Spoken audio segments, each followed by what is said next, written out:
Au sommaire de ce journal, les opérateurs économiques se sont réunis pour échanger sur la nouvelle procédure de délivrance des attestations des régularités douanières en vue du remboursement de la TVA.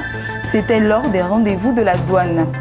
Et puis, Société Générale veut accompagner les entreprises chinoises sur l'Afrique. Voilà pour le sommaire. Mesdames et messieurs, bonsoir et bienvenue sur Business 24 Africa. Je vous le disais en titre, les rendez-vous de la douane, véritable plateforme, a réuni plusieurs opérateurs économiques. L'objectif, communiquer sur la nouvelle procédure de délivrance des attestations de régularité douanière en vue du remboursement de la TVA.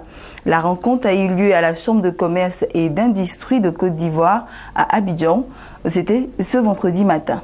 Noël Kaou. Initié par l'administration douanière ivoirienne, les rendez-vous des douanes est une plateforme commune qui réunit mensuellement opérateurs économiques et direction générale des douanes pour des échanges autour de thèmes relatifs au commerce national et international. Le thème du jour qui a regroupé ces acteurs du secteur privé est d'actualité. Remboursement des crédits TVA, nouvelle procédure de délivrance des attestations de régularité douanière.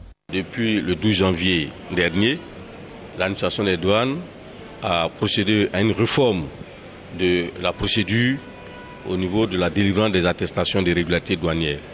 Alors, cette réforme tranche, bien entendu, avec le passé.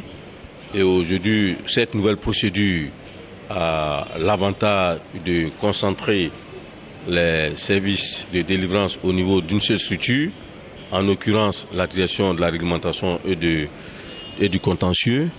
Elle a aussi l'avantage de la réduction des délais. C'est quelque chose qui est extrêmement important aujourd'hui dans ce concept mondial de facilitation des échanges et le concept également du doing business. Alors, donc la réduction des délais est quelque chose de fondamental. Et notre administration également se met en phase avec les nouvelles donnes internationales. Et donc, nous avons également procédé à la réduction des délais de traitement dans le cadre de cette nouvelle procédure. Ces délais qui, par le passé, prenaient 1 mois, 10 jours ou 20 jours, sont aujourd'hui encadrés dans un délai maximum de 5 jours ouvrables. Alors, les innovations qui sont apportées également, c'est qu'aujourd'hui, la procédure a été informatisée et l'usager n'a plus besoin d'effectuer beaucoup de déplacements au niveau de la douane. Et via la plateforme qui, elle, est interactive, et il échange les données avec la douane et il suit l'évolution du processus de délivrance de ces attestations. Plusieurs opérateurs économiques se sont prononcés sur ce nouveau procédé. J'ai assisté à la conférence, c'est un bon procédé. Il y a beaucoup de choses que nous ignorons par le passé. Maintenant, ça va nous permettre de gagner en temps. Parce que par le passé, il faut aller jusqu'à la direction, régler le papier. Or, avec le site, directement, on te présente les difficultés qu'il y a à régler sur le champ. Avec les nouvelles réformes qui entrent en jeu, je pense que cette mise au point, c'est bon pour nous les opérateurs. Je pense que c'est toute une avancée dans la modernisation de la douane et dans la sécurisation aussi des revenus douaniers. C'est une bonne initiative, surtout à saluer. Et nous saluons les douanes ivoiriennes pour cette formation qui permet aux entreprises de pouvoir savoir ce que c'est que le remboursement de la TVA. Au niveau du BTP, c'est là où on rencontre beaucoup de difficultés et nous faisons l'importation des machines, les tracteurs, les chargeuses et les véhicules. Et aujourd'hui, avec ce système qui a été mis en place, ça nous permet de gagner du temps. Notons que l'administration des douanes souhaite faire de ce rendez-vous périodique une véritable plateforme dynamique où l'ensemble des opérateurs économiques pourront trouver réponse à leurs différentes préoccupations. Et puis, à quelques mois des vacances scolaires, les vendeurs des librairies par terre arrivent difficilement à écouler leurs marchandises. Certains, dans cette période, s'orientent vers la vente des fournitures de bureau.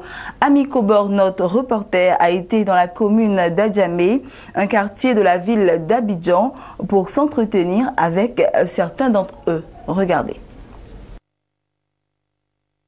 Loin des librairies, cette nouvelle vague de vendeurs de livres font bien les affaires des Ivoiriens. communément appelée librairie par terre, réputée pour être la bibliothèque du pauvre dans le passé, parce que tout se marchande, ces enceintes enregistrent aujourd'hui la présence de toutes les classes sociales de la société.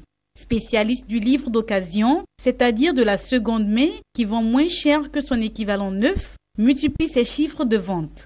Celui-ci revend des livres rares ou précieux, soit qui n'aient pas été réédités, soit que l'exemplaire présente une particularité qui lui donne de la valeur. Les librairies par terre mettent à la disposition des clients des fournitures à moindre coût. C'est pas du tout facile, c'est difficile, mais comme c'est un métier qu'on a choisi, on est obligé de faire avec. Pendant la rentrée, on essaie de s'en sortir un peu. Bon, présentement, on essaie de se débrouiller avec les bureautiques. C'est difficile, mais c'est un métier qu'on a choisi.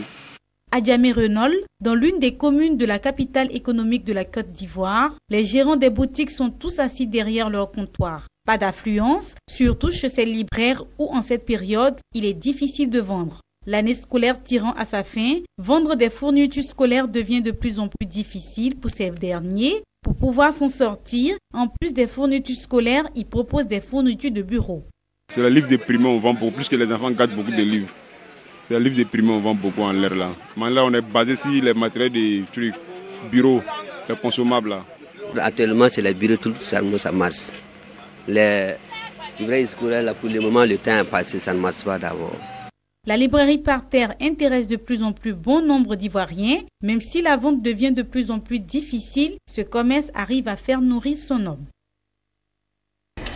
Et puis allons-y en images. À présent, le groupe bancaire français Société Générale envisage de développer ses activités de banque de détail et de banque commerciale en Afrique de l'Ouest pour tirer profit du boom des investissements chinois dans la région. Déjà présente dans 18 pays africains, principalement dans l'Ouest francophone, Société Générale cherche ainsi à rattraper Barclays et Standard Chartered. Notons que la Chine est devenue le premier pays investisseur en Afrique. L'Empire du Milieu a investi 69 milliards de dollars sur le continent africain en 2013. Et continuons toujours en images. 7 Africains figurent dans le classement des 100 personnes les plus influentes au monde en 2015, selon le magazine American Times. 5 catégories composent le classement: les leaders, les pionniers, les artistes, les icônes et les titans. On retrouve 4 Africains dans la catégorie des leaders. Il s'agit entre autres du nouveau président nigérian Muhammadu Buhari. Le président tunisien Bédi Caïd Essebsi figure aussi dans la catégorie des leaders. Il est présenté comme le leader unificateur de la Tunisie. L'ancienne ministre nigériane de l'Éducation et cofondatrice de l'ONG Transparency International, Obiageli Ozekwesili, fait aussi partie de la liste des 100 personnalités les plus influentes au monde dans la catégorie des leaders. Aboubakar Shekau, le chef du groupe armé actif dans le nord du Nigeria, qui a prêté récemment allégeance à la nébuleuse terroriste l'État islamique, se trouve lui aussi dans la catégorie des leaders. Et ceci met fin à ce temps d'information. Bonne suite de programmes sur Business 24 Africa et surtout, portez-vous bien.